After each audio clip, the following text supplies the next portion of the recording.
لا خلاص، اكتب لي مقال من 600 كلمة خلاص. من 600 كلمة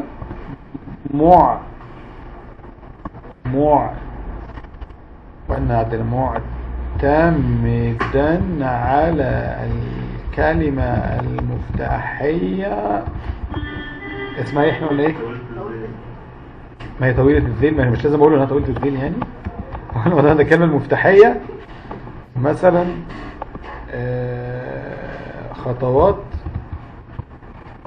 او كيف تخطط للتسويق باستخدام نموذج، فاكرينه؟ فاكرينه؟ بس هنقول له كده وبالعامية المصرية مثلا، ومثلا بنبرة تون اوف فويس يعني يكون مثلا حماسي، و مثلا ايجابي يعني يكون بيبقى فيه كده كلام كده وهو بيشرح يكون لطيف. اكتب المقالة. اللي انا عملته دلوقتي مع تشات جي بي تي ممكن اعمله مع جيميناي، مع كلاود، مع مانوس، مع جروك، مع نتا اي اي، اي نموذج اصلا. انا هنعدي عليهم واحده واحده كده بسرعه واحنا بنشرح، بس اي واحد فيهم نقدر ان احنا نعمل معاه كده. بس قال لي يلا نعمل المقاله اللي اسمها كيف تخطط للتسويق باستخدام نموذج سوستك. كلمه مفتاحيه موجوده في العنوان اهي اصلا. وقعد يكتب بقى.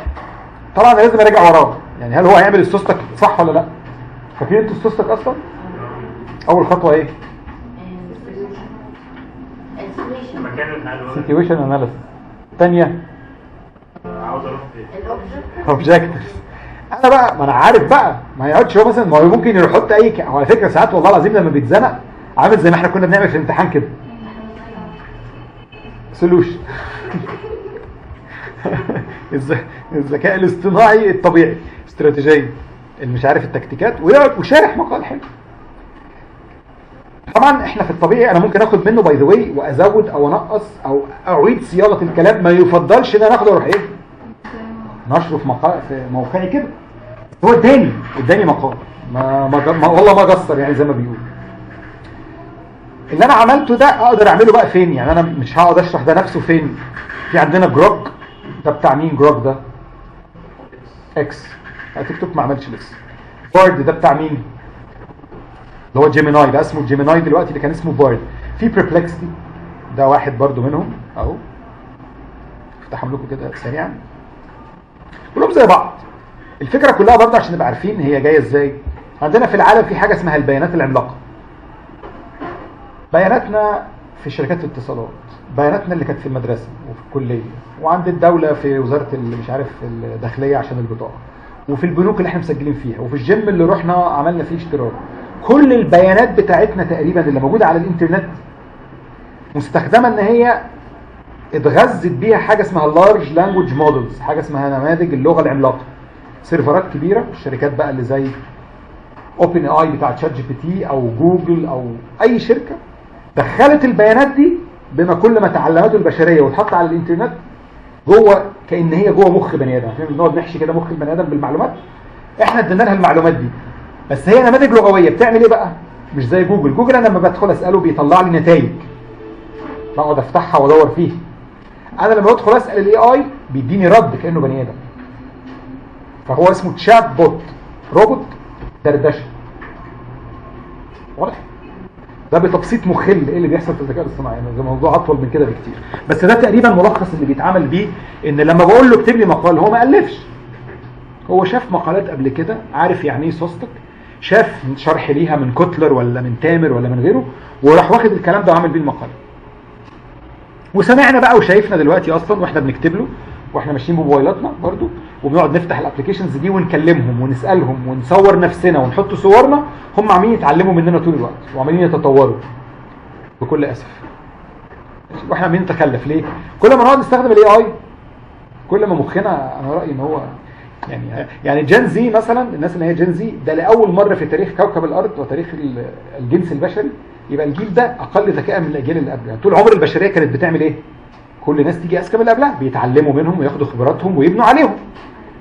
فجين زي، طب جين الفا بقى اللي طالع اصلا في الاي اي، العيال الصغيره بقى اللي عندها 15 سنه دلوقتي دول هيبقوا كارثه. ان فعلا هم معطلين. انا مثلا الولاد في الجامعه لما بطلب اساينمنت يكتبوه بياخدوا درجات، بيعملوا كله بالاي اي. طبعا انا بعرف ان هو بالاي اي مش احسن حاجه طبعا، حاجه سيئه جدا. فين بقى مخك انت تقعد تفكر وتحاول تعمل لي مثلا سوات اناليسز لساجي وتحاول تدور على نقاط القوه؟ ده انت من نفسك. ما انا لو اديت للاي اي قلت له اعمل لي سوات اناليسز للكيس بتاعت ساجي دي هيعمله في ثانيه. بس انتوا اشتغلتوا، فكرتوا، حللتوا، غلطتوا وتعلمتوا؟ لا. فاستخدموه يا جماعه يعني، ما فيش مشكله. بس ده هيحصل فيه مشكله لو ما اشتغلش، زي العضلات. الواحد لو ما اشتغلش بعضلاته تضعف. جروك ده برضو نفس القصه بتاع مين اكس. وفي عندنا مانوس ده بتاع، ده حاليا بقى بتاع شركه فيسبوك برضو، يعني شركه ميتا اللي هي بتاع فيسبوك اشترته. عشان تعرفوا برضو الدنيا ماشيه ازاي. مانوس ده شركه لسه مبنيه بقى لها 9 شهور، ما كملتش سنه، اتباعت ب 8 مليار دولار. 8 مليار دولار شركه فيسبوك اشترته، لان هم شافوا ان هم نموذج اي اي ناجح وسريع ومتطور، هوب راحوا شارينه. احنا ما بنقعدش. احنا قناه السويس دلوقتي متهدده ان ما يجيش فيها ولا سفينه بسبب الهم اللي في المنطقه حوالينا. شوفوا شركه واحده بتجيب قد اللي قناه السويس بتجيبه في سنه. التكنولوجيا حاجه مهمه جدا يا جماعه في العالم، بشيء بالطريقه اللي انا اتخيلها.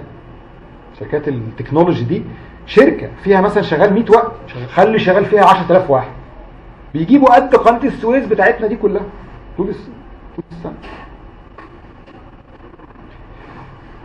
كلهم نقدر نكلمهم زي ما نحب. هناخدهم واحد واحد كده. يعني ممكن نجيب مين برضه عشان احنا ما شفناهوش هنا. ميتا اي اي. عارفين ميتا اي اي؟ ده عندكم كلكم في الفيسبوك اصلا وفي الماسنجر وفي الواتساب. كلنا عندنا ميتا اي. هو موجود جوه فيسبوك وموجود جوه كموقع لوحده كده. ماشي؟ بس انا هرجع تاني نبتدي ناخد مثلا، احنا عملنا كده تكست تو تكست. يعني انا طلبت منه امر كتابي راح كاتب لي ايه؟ اداني اجابه اللي هي الامر المقال اللي هو كتبه. تاني ستيب عايزين نعمل صور. من اشهر ادوات انتاج الصور دلوقتي اسمها ايه؟ ما هي اسمها نانو بنانا. يعني دي فيها مزايا شايفها؟ فدي اسمها نانو بنانا. دلوقتي بقى جيميناي عليه الاصدار الثاني، يعني النسخه الثانيه منها اللي هي اسمها نانو بنانا 2. يعني لو انت كنت بتعملي على جيميناي صور من اسبوع كده ما كانش فيه الاختيارات دي لسه طالعه اول امبارح يوم الجمعه من 3 ايام. هم عملوا فيرجن جديده منه. ده فري. انا اي اداه يعني لو في حاجه مدفوعه هقول لك مدفوعه. انا هي في اداه واحده هقول لك مدفوعه بس، لكن الباقي كله هنشتغل فيه فور فري. الحاجات الفور فري. اما اجي اعمل بقى الصور هتاخد منها شويه وقت غير التكست. يعني انا الاول عايز في دماغي زي ما كنا بنعمل كده في الميكنج الفيديو على كانفا، عاوز صوره شباب زعلانين عشان ما نجحوش في الانترفيو، فما لقيتهاش على كانفا وما لقيتهاش على فري بيك. هفترض ان ده حصل. اعمل ايه؟ ادخل بقى اقول له هنا انا عاوز مثلا ايه، مثلا يونج مان، شاب او كذا شاب، يعني يونج مان سيتنج. انا بقعد اوصف بقى، مش انا في خيالي دلوقتي ان واحد قاعد على كرسي الانترفيو وزعلان وفي واحد قاعد بظهره اللي هو بيعمل معاه انترفيو. اوصف له بقى. ممكن نعمل بالعربي وبالانجليزي، ما عنديش مشكله نعمل بالعربي. شاب نجرب مفيش مشكله. عايزين انجليزي ما عنديش. young man sitting in front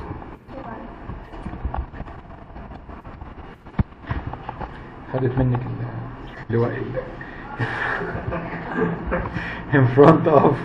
هي كانت هي اللي بتقعد تقول لي فاهم، هي الظاهره يئست مني بقى. انا بتقول young man sitting in front of an او مثلا a recruiter in a sad state، في حالة حزينة because بقى ممكن نقول له يعني أو as he was rejected in the interview مثلا. ممكن بقى أعمل حاجات بقى في وصف، يعني دايما في وصف الصور أنا ممكن أقول له كده. وتعالوا ناخد أول صورة منه. young man قاعد in front of a recruiter in an office. طبعا يعني اكيد نقول in an اوفيس كده في مكتب يعني، وإن ساد ستيرس حلو. انا كده طلبت طلب برو خام قوي. طب اللبس ايه؟ طب الاضاءه عامله ازاي؟ طب الجوده الصوره؟ طب مقاسات الصوره؟ شويه حاجات لازم اقولها، فهقولها بقى في الخطوه الجايه. بس احنا هنقول له قول كده يعني، اعمل كده الاول. بص بيلود مين دلوقتي؟ نانو بنانا ايه؟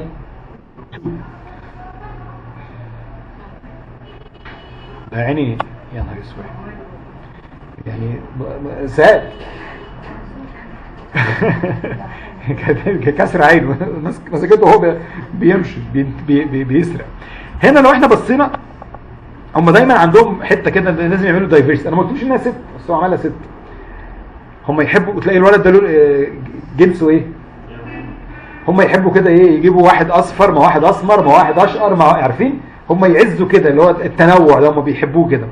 رغم ان انا بقى ممكن اقول له لا انا عاوزه مثلا يكون ممكن اقول له انا عاوز مثلا شاب، هقول له ملامحه هو ده اللي مش شبهنا. فانا ممكن عايز بقى شبهنا، هقول له ان هو قوقازي مثلا او ان هو ويتش. ويتش يعني قمحي، ممكن اقول له كده. يبقى التفاصيل يمين زي مسلسل غرفه 207 يا جمال. اوعى تنسوا انا دايما لما باجي التفاصيل يا جمال يعني تقول له ركز في التفاصيل يا جمال. انا عشان الاي اي يطلع لي منتج كويس كل القصه في التفاصيل. لما قلت له مقاله من 600 كلمه ومعتمد على الكلمه الكذا وبالعاميه المصريه راح مروش معايا. طب لو قلت له بالعربيات الفصحى هيقول لي ان نموذج سوستك هو نموذج وانت يقعد بقى ايه يرسل لي كلام بالفصحى. يبقى التفاصيل يا ايه يا جمال. طب هناخد نفس الكلام بس هنعدل عليه بقى شويه حاجات. ممكن طبعا ايديته هو نفسه يعني عادي اقول له كده يونج ويتش. ويتش يعني ايه؟ قمحي اللون. يونج ويتش مان sitting in front of a recruiter in a ابتدي بقى احط وصف شويه وصفات كده في الصوره زي ان هي مثلا 4K. ما ممكن يضرب لي الجوده هو بيكسر. انا مره قعدت مع الاي اي قلت تجربوا كلكم بس مش ده. بصوا هوريه لكم لايف على الهواء هو بيتكلم يعني ممكن اكلمه من هنا. ده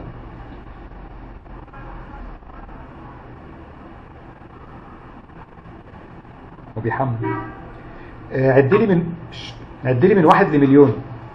طبعا هعدل لك من 1 ل100. ركز معايا. 1 2 3 4 5 6 7 8 9 10 واستمر بنفس الاسلوب لحد ما اوصل ل100. لو عاوزني اوقف في نص الطريق او اعمل حاجه مختلفه قول لي. لا ما توقفش. تمام هكمل من غير ما اوقف. هفضل اعدي لك بترتيب مستمر لحد ما اوصل ل100.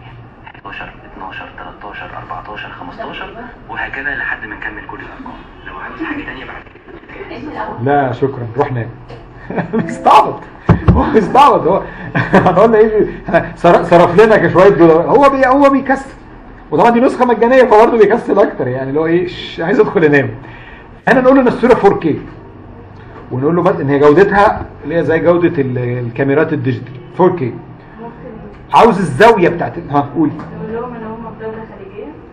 طيب ماشي. عايز اقول مثلا ان هي وايد انجل اللي هي الزاويه كلوز اللي هو زوم انا مقرب على البني ادمين ولا عامل زاويه واسعه. فمثلا نقول له وايد انجل دي اللي هي زاويه ايه مثلا زاويه واسعه ماشي. هو هقول لك حاضر هيغير الحته بتاعت اللبس يعني انه احط ال 4K الجوده وان الزاويه كبيره. الاضاءه كده ولا لايت داي لايت. داي لايت مثلا داي لايت مثلا اضاءه نهاريه. هي اضاءه نهاريه from a window مثلا from a large window. انتوا بقى اتخيلوا اي حاجه يعني. انا في العادي ما بشرحش كده. انا في العادي بقول له هات لي واحد طاير فوق الهرم الاكبر مثلا بيطير واحد فوق الهرم هنشوف كده. يبقى اضاءه وزاويه وجوده صوره ماشي. in an office هنقول له كده in a gulf. وما حاليا يعني بيعانوا في الجلف countries. سبحان الله يعني القواعد الامريكيه محطوطه عندهم عشان تحميهم فجايبوا لهم الايه النكب الكلام. والله in a gulf country ماشي in a sad state، وهي نفس القصة كده. و daylight from دي نخليها from a large window مثلا. حاجة ثانية؟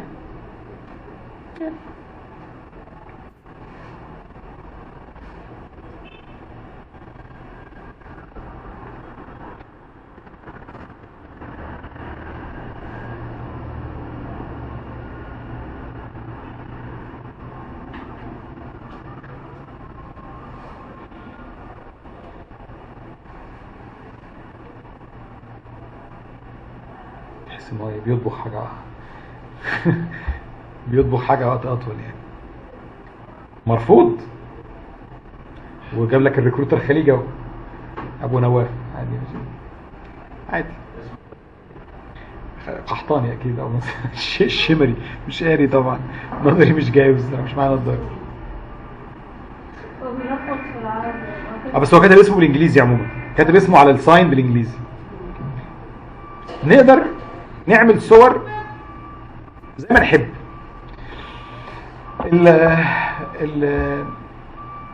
المهم الوصف، انا اعرف اوصف ازاي.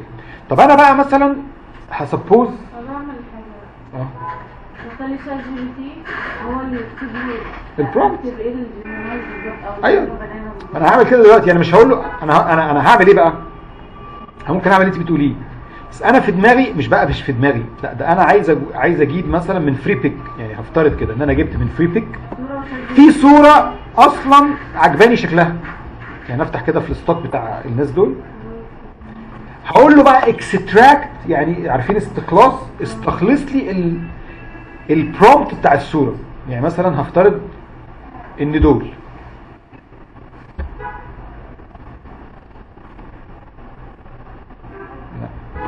هو راحوا فين الناس اللي كانوا واقفين؟ الاربعه اللي كانوا هنا تعالوا تاني.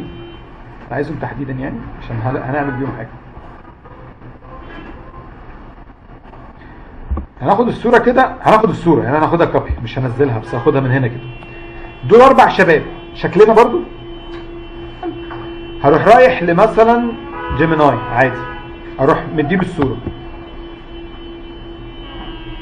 انا بدل ما داونلود وابلود خدتها كوبي ماشي. هقول له ايه بقى؟ لا ده عادي يعني. هيتخانقوا، ما هو في خناقه، مش هنكون ده معاد خناقه، نسيت ولا ايه؟ الساعه 1 بشويه لازم. extract the، هقول له مثلا ايه the exact البرومبت اللي هو ايه الامر النصي اللي الصوره دي معموله بيه. فاكستراكت the exact prompt for this مثلا ايه بيك او ايمج. ماشي خلاص. هات لي النص اللي الصوره دي معموله بيه. هيقعد يقول لك بقى دايفرس بيبل 4 واقفين ومتصورين بسيلفي، هيقعد يقول كده. انا بقى ممكن اقول له مثلا حطي فيهم دي حاجه، ممكن اقول له خليهم يبقوا شكل المصريين ويتش، او خليهم ناس 4 بنات محجبات. يعني ممكن اقول له كده. ممكن اختار 4 صور واحطهم مثلا. يعني بصي كان طبعا اشهر حاجه حصلت ايام افتتاح المتحف المصري الكبير. كل الناس خدت صوره حد وراحوا مدينه صورتنا، مشينا او قعدنا او كده عند الايه، نحطها بروفايل بيكتشر ولا حاجه عند المتحف المصري. طلعي البرومبت اهو، ميديوم انجل يعني زاويه وسطيه مش بعيده، وفول لينث شوت اوف ا جروب اوف يونج. حلو. ناخد احنا الكلام ده بقى لو احنا عايزين، وندخل تاني نديهوله، بس هنغير فيه بقى. ممكن اديله فعلا 4 صور انا واخواتي مثلا، ويروح حاططهم مكانهم بنفس وضعيتهم كده. فانا هقول له نحاول نجيب، انا هجيب صور بقى، ما عندي غير صور يعني غالبا.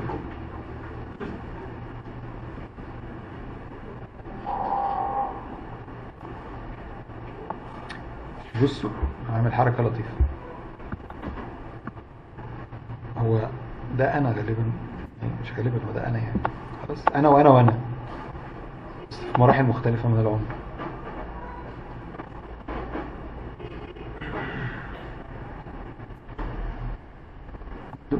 لا دول طلع بعض.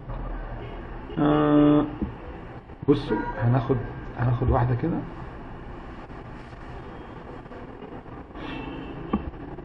انا والسيد ابني.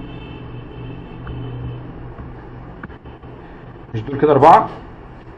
لا ما احنا كده 3 صحيح. ما علينا، نلعب اللعبه بغض النظر. هقول له بقى حطني، يعني انا اديته البرومبت كده، هقول له يوز في الاخر خالص، يعني بعد الكلام اللطيف ده كله، او ممكن اقول له في الاول ريبليس، او هقول له add the people in the attached images to the image you will create based on the following prompt اللي هو ايه، قلنا الامر اللي بنطلب منه بيه، ونروح قايلين له كده. المفروض انه يشيلني انا ونفسي وانا صغير وابني، ويحطنا مثلا مكانه، شوف هيعمل ايه يعني. بس طبيعي ده انا هحاول احط 4 ايه، ممكن احط 4 بني ادمين مثلا، ولدين وبنتين زي اللي موجودين او ايا كان.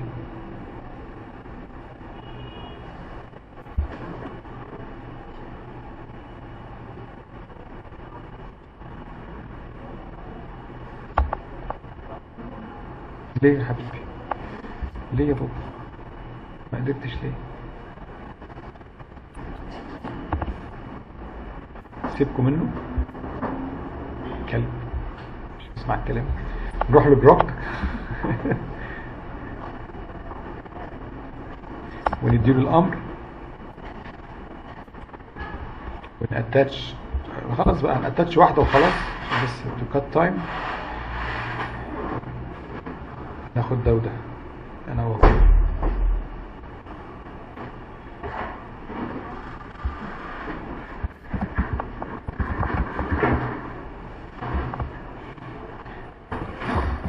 هو ده الشباك ولا ده حد بيكسر فيكم حاجاته؟ انتوا بتكسروا؟ Use the attached images as a reference to create برضو كذا. انا مثلا هما كانوا كام؟ خلاص انا جايب صورتي انا ونجلي، فعايز اروح، هو بقى واصف بقى، هنشيل الكلام ده from the left to the right، هنشيل الومن دي خالص،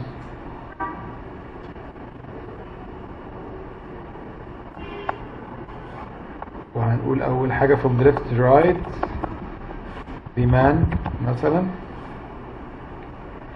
وعنده دقن وما يعرفش ايه. طيب وبعدين كل ده وصف يا لهوي، كل ده وصف الناس. هناخد كل ده كده، لا خلاص from the left مش لازم اصلا from the left to right دي، كل ده هنشيله اصلا. هو الصورة شكلها كده، و4 لا هم هيبقوا 2 two young friends hugging and laughing together outdoors looking directly down to the camera. They are مش عارف grouped closely with blurred yellow orange building مش عارف وراهم خلاص اعمل لنا مثلا الصورة دي كده. your age من زمان قوي.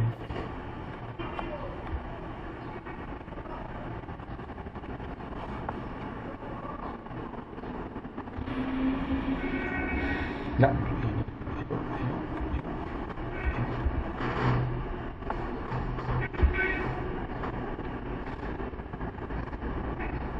ايه ده؟ مين دول؟ كده توه كده يعني، او يبدو ان هو بيستعبط. ايه؟ اما بقول لك بيستعبط، ما هو بيستعبط. لا هناخده تاني، هناخده كده اهو. لا هنرجع تاني، ممكن نروح شات جي بي تي، يكون ربنا هديه دلوقتي، وساعات بيبقى عبيط بس نجربه.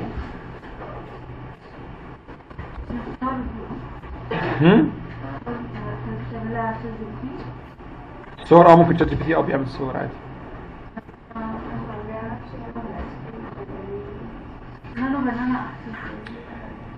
ما هو نانو بنانا هنرجع تاني، نرجع بلاش شات جي بي تي، اعمل لكم نانو بنانا.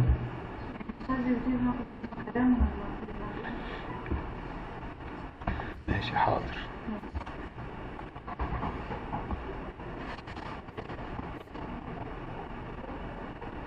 ماشي tools create image، اديله الصورة هو ايه؟ لا ما دي هنعملها الخطوه الثالثه حاضر، بس نجرب كده. هنا بقى ممكن تخلي الصوره مثلا ابيض واسود بنفس الاضاءه، يعني انت دول برضو حاجه تانية، بس خلينا الاول احنا جبنا برومبت وعاوزين نعمل مكانه.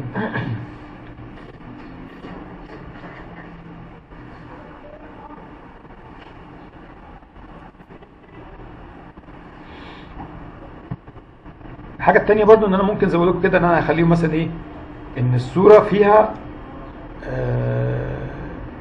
مثلا veiled women، انا عايز مثلا عايز بنات شكلها محجب مثلا، زي ما انا عايز، لو انا عايز اعمل اعلان مثلا ليه لبنات مصريات او كده. وويتش برضه يعني هو اصلا عمل 4، هو في كلمه 4 موجوده وانا ما خدتش بالي ما شلتهاش. Two young friends hugging and laughing together. هو طبعا يعني ده شبه، هو شبه ابني مش هو قوي.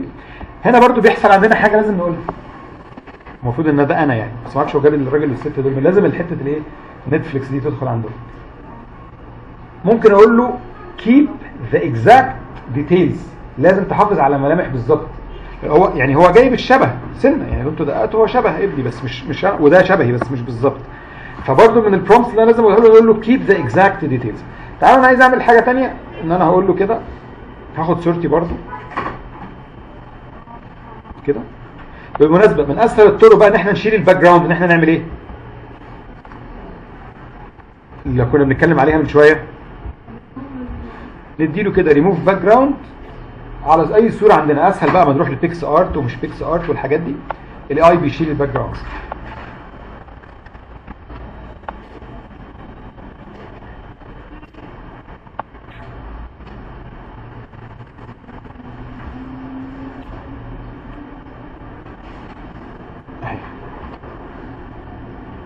بيكس ارت طبعا والمواقع دي فيها، وكانفا برضو فيه، شال الباك جراوند وعادي صوره لطيفه تقدروا تستخدموها في اي حاجه يعني. الصور طبعا في نانو بنانا بتطلع بايه؟ ووتر مارك، في نجمه هنا كده مش باينه بس عشان الشميز، بس في نجمه بتبقى باينه. في مواقع ابلكيشن بقى بيشيل الووتر مارك بتاع جيميناي اللي هي نانو بنانا دي، يعني في ابلكيشن تنزله على التليفون او تدخلوا هنا تدوا له الصوره تقول له ايه شيل لنا الايه النجمه بتاعت الووتر مارك بتاعت جيميناي. شفتوا الدنيا بتتطور. طيب هنديله الصوره تاني مثلا وهي عادي بقى في الحديقه، وهقول له مثلا ايه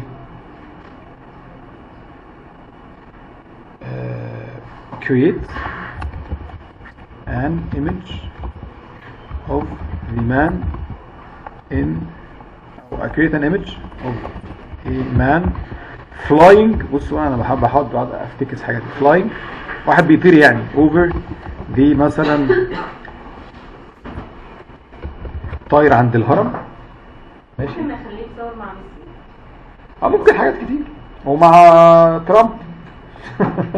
create an image of a man flying over the pyramids ماشي and keep the exact face details، ما تغيرش في الملامح يعني.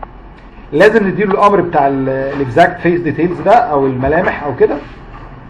وبرضه لو كنا عايزين بقى نعمل الزوايا والحاجات دي نعملها، بس ايه تو كات تايم يعني مش هنعمل عشان تلحقوا تروحوا الساعه 3 قلنا متاخر عن 3 ان شاء الله نخلص قبل 3 كمان.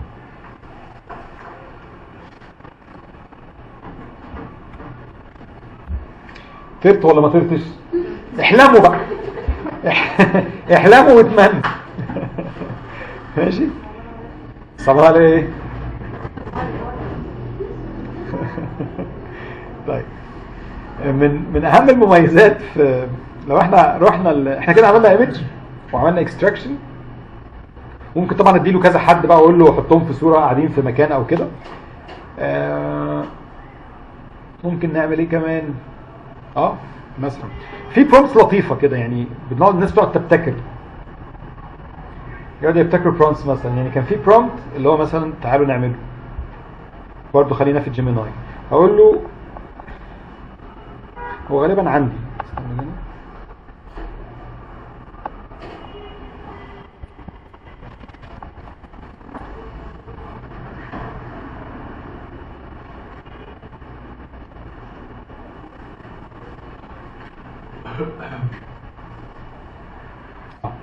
ده برومبت من البرومبتس اللطيفه قوي، كان طلع موضه كده فتره. بصوا هناخده اهو وتعالوا نكتبه من جديد. عارفين انتوا الناس اللي بتكتب اسمها كده، المدن بيكتبوا اسمها كده بره بحروف بيضاء كبيره كده عند المدينه، عارفين انتوا؟ فهنا مثلا هقول له بص اعمل لي ده بالبرومبت ده، ماشي؟ وهيكتب ايه؟ يبقى كلمه تامر. انا بقى مش موجود في الصوره بس هو هيعمل اسمي مثلا، فانا قلت له الكلام ده كده وقلت له اعمل لي الصوره دي. ايه، خلي كلمه تامر تبقى مكتوبه بالحروف البيضاء الكبيره في مكان مثلا ممكن بقى تبقى معالم القاهره او معالم اي بلد عايزين تحطوها، فيعملها لكم بشكل لطيف. كان في برومبت برضو كان من اسبوعين كده طلع ترند، اللي هو بتقولوا له بناء على محادثاتنا مع بعض اعمل لي الصوره باللي انت عارفه عني. هنعمله دلوقتي.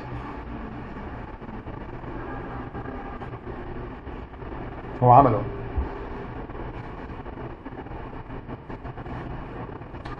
التاني برضو I guess ان هو هنا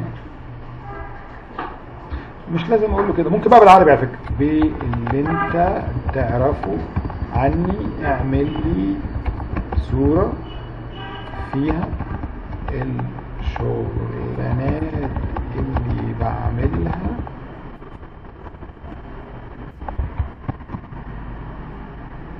واستخدم الصورة دي كمرجع وما تغيرش اي حاجة في ملامحي مثلا كده. ونديله الصورة.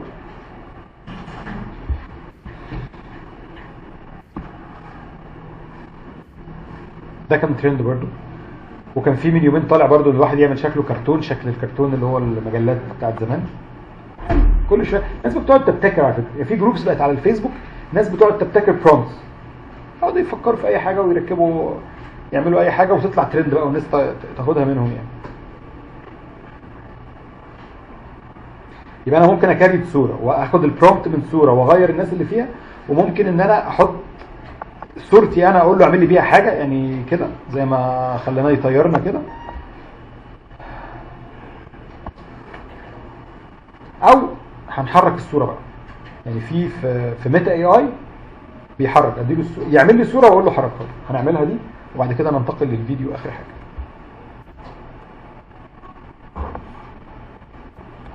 مش عارف ايه الهندسه اللي انا فيها دي، انا مش مهندس اصلا، رائد اعمال وشيف شايف هو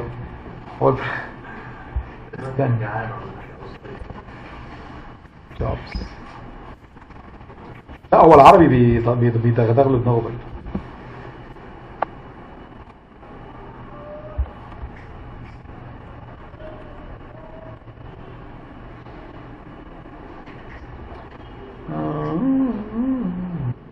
انا عنده هجيبه لكم من فيسبوك دلوقتي، انا نشره على فيسبوك يعني. طيب تعالوا نروح لميتا اي اي.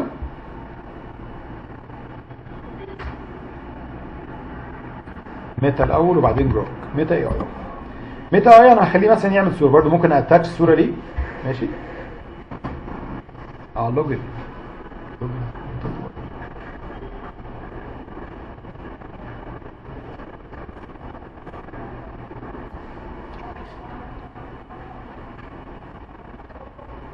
اهي caricature of my jobs اهي، كنت عاملها على ميتا اي اي اهو. create a caricature of me made of my jobs based on everything you know about me. ده انا قلت لكم عليه. فكده ونحطه هنا كده ونديله الصوره كده. نغير طبعا برضو من الصور الشهيره جدا اللي بقت رائجه ان انا مثلا عندي صور كاجوال، لبس كاجوال كتير، وعايز اعمل صوره للينكد ان او صوره للباسبور. ما عادش بقى يعني الناس المصوراتيه خلاص هيفلسوا. تديله اي صوره ليك تقول له اعمل لي صوره الباسبور اللي هي صوره بالوش وخلفيه بيضاء كده ولبس فورمال. فهعملها لكم برضه دلوقتي. خلاص يعني اعمل بقى اسمع. يعني انا صوره لينكد ان اللي عندي انا مش متصورها، هنعملها بالاي اي، بس دي عادي، دي انا متصورها يعني.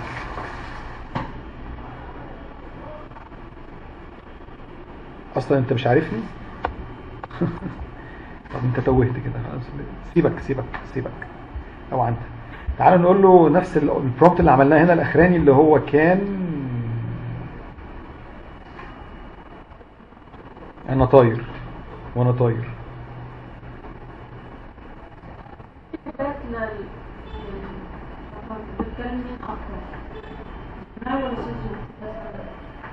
هو انا ما بتكلمش ميتا اي كتير، وبعدين هو ميتا اي اصلا كان عامل لي انا انا افتكرت اكونت الفيسبوك اللي هنا ده مش بكلمه كتير، هو عشان كده ما قال لي طب كلمني اكتر عن نفسك. احكي لي عن نفسك. انت هتوجع دماغي ليه يا عمي؟ كوبي، نروح هنا نقول له بيست. لا هو مش دي، احنا عايزين اللي بيطير. فين اللي بيطير؟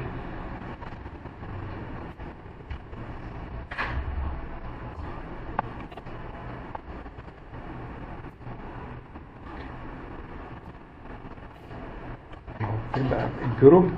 كوبي، ونيجي الميتا اي اي نديهوله كده، وبعدين نديله الايمج بتاعتنا.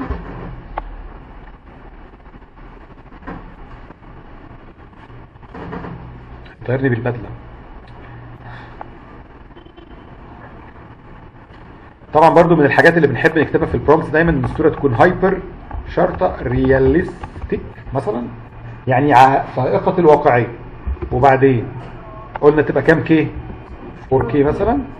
وبعدين مثلا على حسب الزاويه، ميدل ولا وايد ولا كلوز، خليها مثلا وايد انجل مثلا، هايبر رياليستيك 4K وايد انجل مثلا، image of إيمان كذا كذا كذا كذا، وبعدين using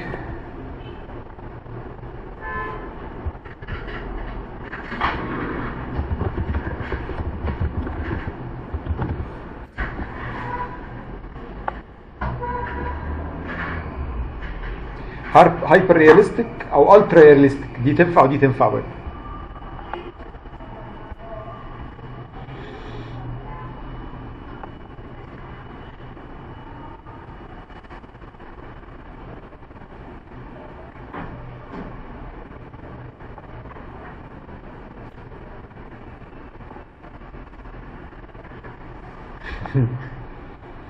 سوري.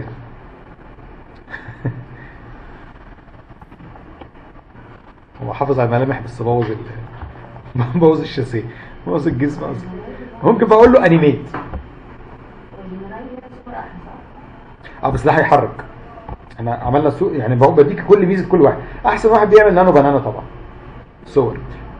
تاني حاجه بيجي عندنا ده عشان يعمل لي صوره واقول له انيميت. ممكن اعمل الصوره على نانو بنانا وبنانا دي؟ عادي طبعا، ممكن تقول له انيميت الصوره دي على طول. انا بس اوريك انا ممكن يعمل لي الصوره وبعدين اقول له انيميت الصوره دي.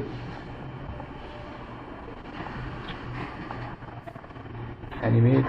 لو كده الصوره بتاعتك لا عادي بغض النظر يعني، بنلعب يعني، بس هو يعمل انيميشن اللي هي دلوقتي يحركها يعني.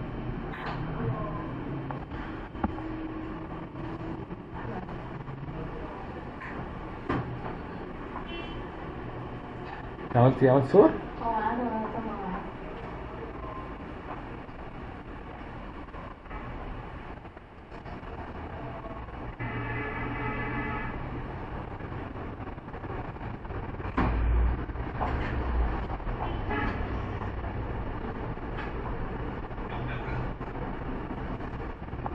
ورينا يا ابني.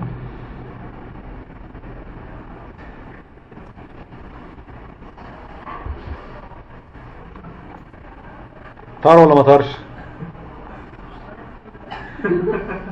طار. الهوا طيره بقى. العبوا يعني، انجوي الوقت. مفيش ليميت مثلا للحاجات او كده، فيو كان انجوي يور تايم. وكل واحده يعني، هو ميزه ميتا اي انه بيحرك بسهوله جدا. جيميناي هو طبعا الطف حاجه ممكن تكون بتعمل الايمجز بشكل كويس. جروك برضه لطيف. لا لازم نبص على جروك لان جروك اسرع، يعني اسرع واحد فيهم جروك. فمثلا هنديله نفس البرومبت وبعدين نديله الصوره.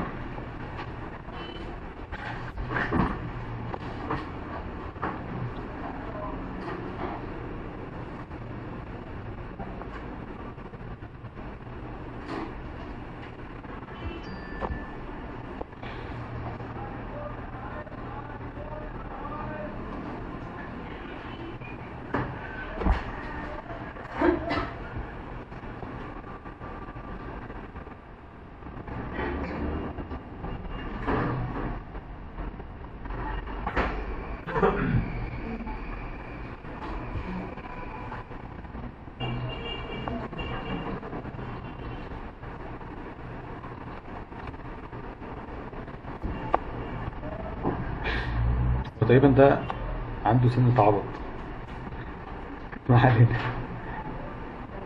بس هو يعني لا انا ده ولا انا ده.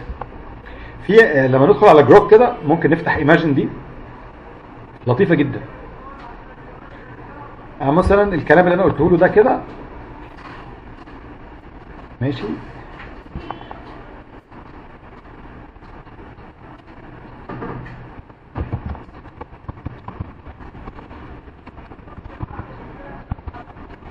هنديله هنأتاتش له الصورة. الفرونت اللي انت كنت كاتبه هناك كان متوسط فيه الصورة يعني زاوية أسرع.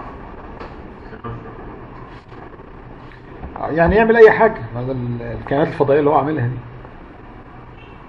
اول بقى ما انا حطيت صورتي، وهو المفروض انا ما طلبتش منه حاجة لسه، هو لسه ما دوستش انتر اصلا، بيعمل فيديو ليه. بص يعمل فيديو من نفسه كده مجاملة، انا ما طلبتش منه يعمل فيديو لسه. بصوا هو كده. طب خلاص مش مشكلة، هيعمل لنا الصورة، بطل يعمل الفيديو المجزر، هو بيخسروا فلوس.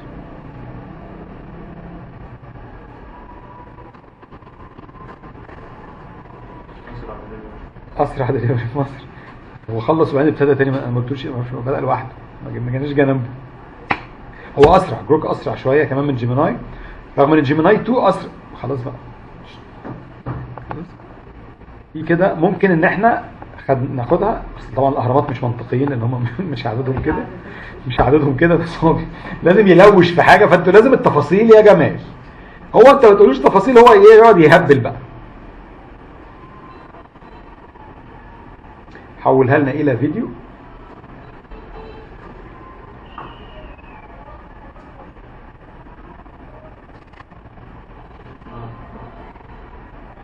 مطرت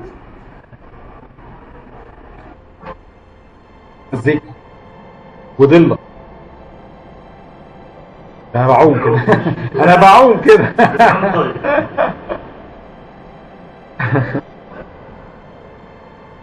بس بيحط مزيكا من عنده كمان، كتر خيره. مش كده على فكره مثلا انا جيت مره رحت مديله صوره ايه، هات لنا صوره مين يا عم، ترامبولي الحاج الخواجه ابو حنان. خلاص وجيت هنا قلت له اي واحد، مش فاكر كان جيميناي ولا كده، ممكن نجرب هنا، نجرب جيميناي هو اللي اصل ايلون ماسك صاحبه، فممكن ما يقدرش يعمل الصوره. مش صعب ولا حاجة. لا هم اصحاب دلوقتي شويه يعني، بس مختلفين على الوزاره. create a hyper realistic 4K image of the man attached. بيعمل ايه بقى؟ بيعمل فول وطعميه. كوكينج فلافل. حاضر. انا عملتها قبل كده وجابوا لبسوا جلابيه وظبطوا يعني. فلافل ماشي.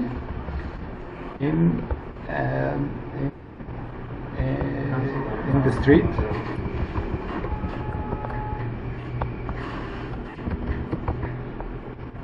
of a rural Egyptian city. عايز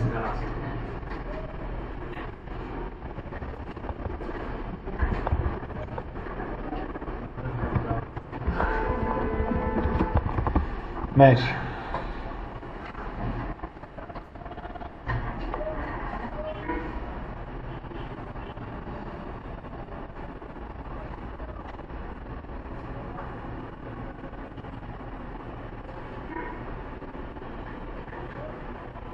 أنا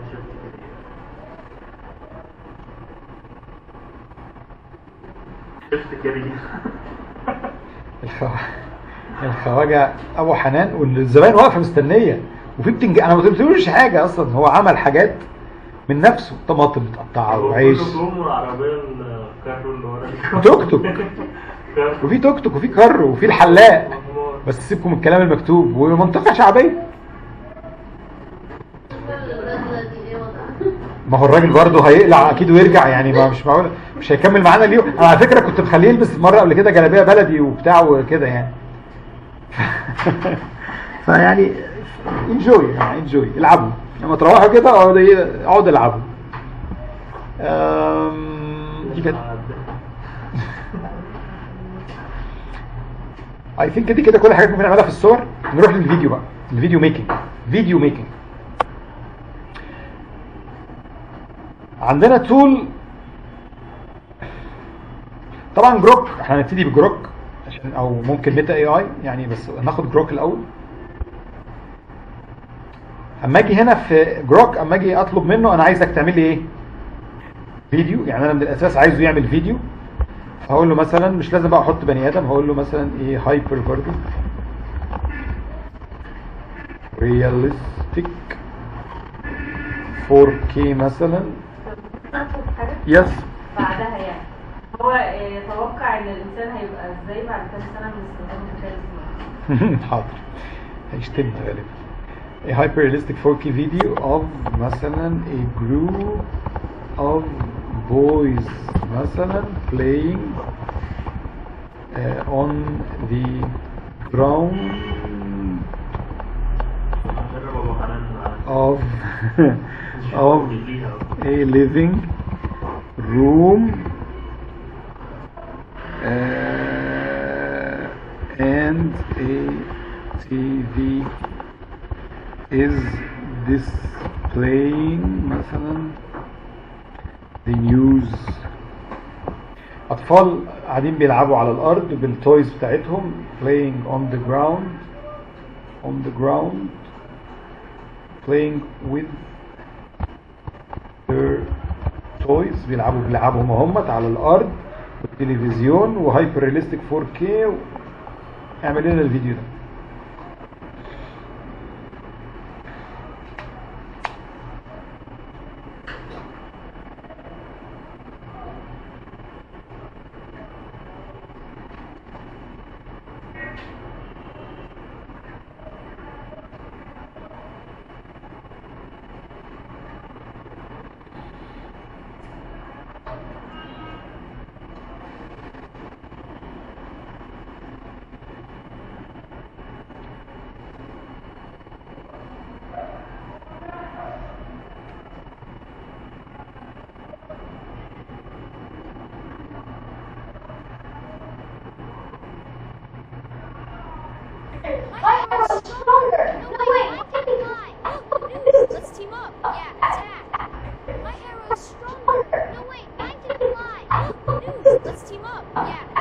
ده عمل سيناريو.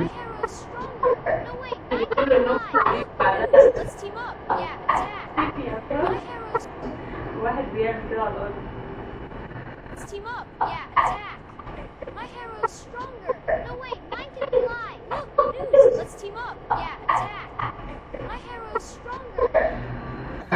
غريب غريب الدنيا اللي احنا فيها دي. اشهر بقى اداة بتعمل فيديوز اسمها مين؟ فيو، VEO يعني 3. بتعمل فيديوز بتتكلم، بس هي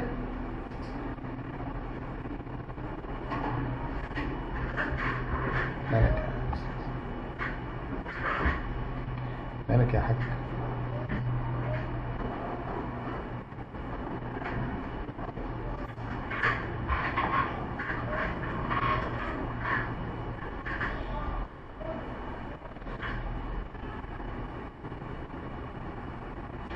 غريب والله، عجيب. لسه والله مشغله امبارح يعني.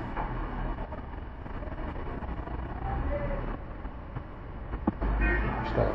ده بقى جيميناي، هنا انا عندي اشتراك فيه في النسخه دي. ده بيبقى اسمه برو، جيميناي برو. في تول لما نيجي ندوس على تولز هنا اسمها ايه؟ كرييت ايه؟ فيديو، دي مش موجوده في الجيميناي العادي اللي احنا كنا فيه من شويه. فده اكونت تاني عندي، انا عندي فيه ايه؟ ان انا بعرف اكريت فيديوز بتتكلم. لينا كل يوم كام فيديو؟ 3 8 ثواني.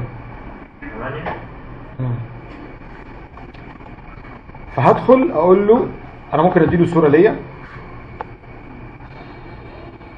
او بلاش ناخد، هو احنا عندنا ناخدهم الثلاثه. ناخد اول واحد نقول له مثلا ايه مثلا ايه، قولوا عايزين نعمل ايه؟ كنت عايز تقول ايه يا دينا؟